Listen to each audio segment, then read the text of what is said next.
Nella Sardegna centro-orientale ancora tanti luoghi custodiscono l'atmosfera del passato. Un piccolo borgo adagiato su un modesto colle, un massiccio montuoso con diverse cime che superano i 1000 metri di quota e una vasta area lagunare adiacente al mare color turchese rivelano la precisa posizione geografica di questa parte dell'isola, una terra bella e ambita che ha infinite storie da raccontare. Fra le tante, una è qui custodita e tramandata nell'entroterra, quasi protetta da queste montagne. Siamo a Lodè, un paese sorto 1000 anni fa sul crinale di questa montagna affacciata sulla valle e verso il Montalbo.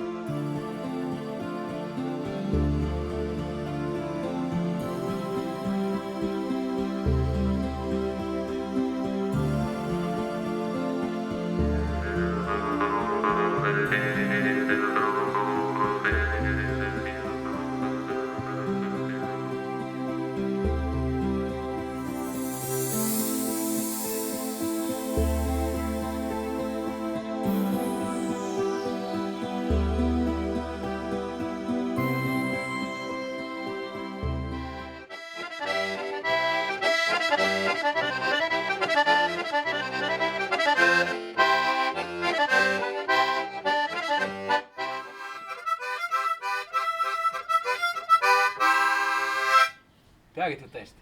Mo. Ciao Pasquale! Ciao Pier. Stanno pronta a essere la panetta Sì, di casatina, sa? La tua paletta di cucinare le casatine è già pronta. Eccola No. qua. Vai vedere? Ah, bella Elia, sì sì. Grazie, bella. Eccola, il sonetto tuo. Sì, bello, perfetto. Sì, sì.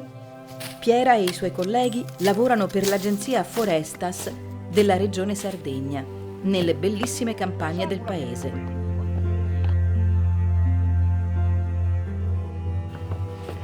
In paese Piera ha messo da parte il suo alzone. Oggi prepara le casadinas, una bontà gastronomica tipica del nuorese.